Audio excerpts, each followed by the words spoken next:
I don't want to look stupid in my family. I tried this once and got laughed at. Tell me your story.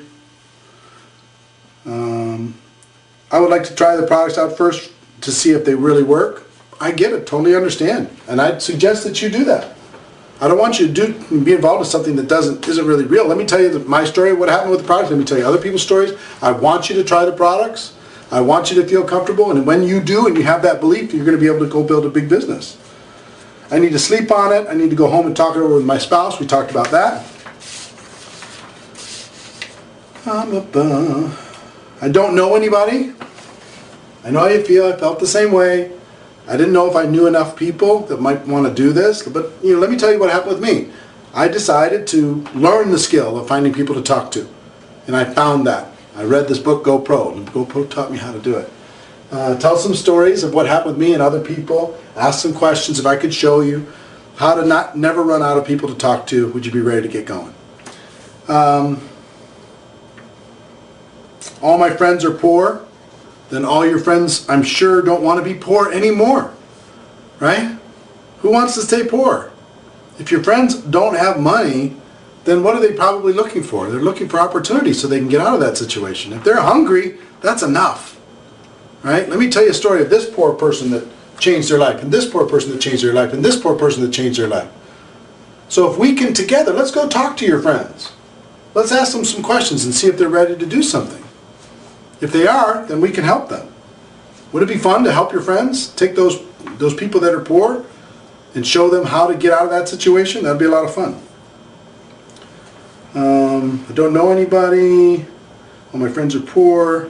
I have no credibility with my friends and family.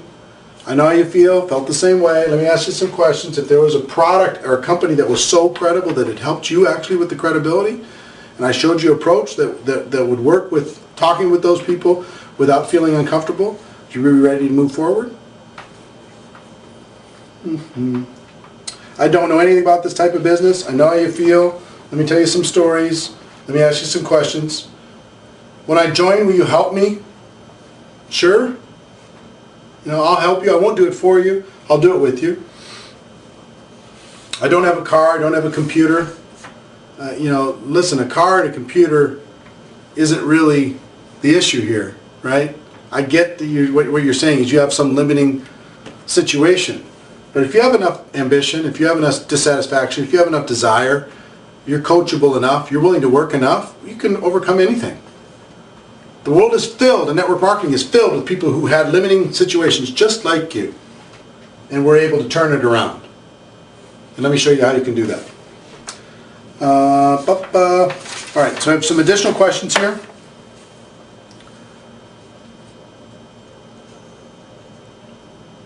This person says, also wondering if you think there's a different response technique for different personalities or ego status differences. You're more empathetic, feel, felt, found responses, or the more take-away-ish approach. I can't wait to hear your response. Personally, I found that if you have a strong posture, it's always good. If you're confident in what you have, you're not emotionally attached to the outcome. You're just learning. There's no good, there's no bad, there's just learning experiences. You're trying to build a bridge between the prospect and what it is that might help them in the future. Okay? So if a person acts belligerent to somebody that's just trying to build a bridge, it doesn't make sense. It's not congruent. If I'm just trying to help you and you're just slapping me in the face, it doesn't make sense. It's very rare that it'll even happen. If you genuinely relate to the person, you ask them some stories, you tell them some stories, and you ask them some questions, have them tell you some stories, you're going to build a bridge and you're going to see if there's a fit. And yes, ego might prohibit somebody from joining the business. Their limiting beliefs might be so strong, so ingrained in them, that they can't see doing anything other than what their parents did. That might be the case. And it's not your job to convince someone that doesn't want to be convinced. It is our job to help blind people see if they want to see. We have to give them a chance. But we don't have to twist their arms. We don't have to, strong arm them and close them and belittle them and win the conversation.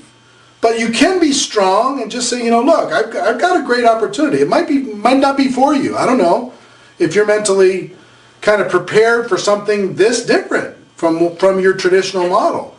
But if you are, I can help, and I'd like to help. And now, to find out if you're a good fit for this, let me ask you some questions. Let me tell you some stories. Let me ask you some more questions. Let's get you some more information. And based upon that information, let's help you be able to make a decision. That's all I'm here to do. Help you make a decision. So if I'm doing that, am I like this professional, slick, answer questions, overcome objections, sales guy? No, I'm not. I'm a friend. I'm a consultant. I'm just trying to figure out if there's a good fit here. Okay? I've found that this works in every situation for the last 25 years. I really like that. I'm always searching for stuff that works all the time.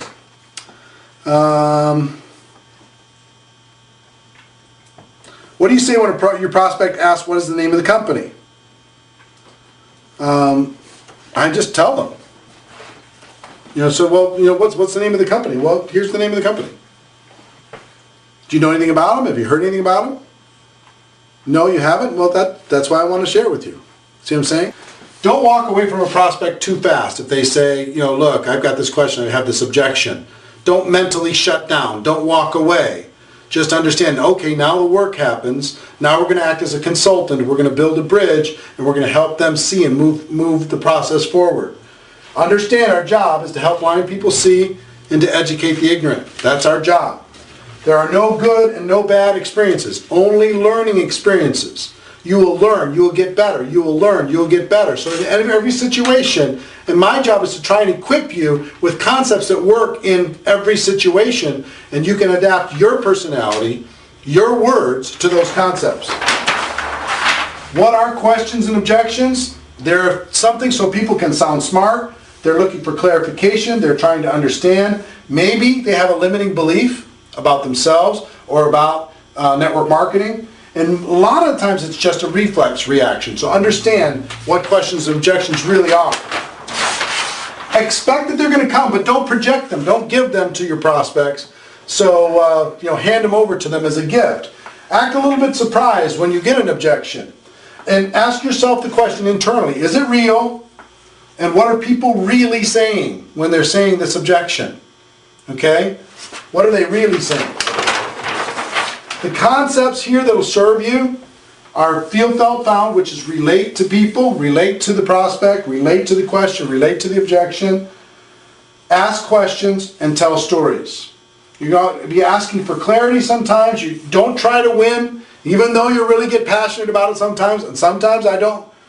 I'm not successful in that mentally, and I really want to win, and I really want to just, you know, nail that thing down so they never even have it come out of their voice, you know, their mouth again. But most of the time I'm okay with that. There are really only 2 objections. Out of all of these 59 questions and objections that were listed here, all of them fall into one of 2.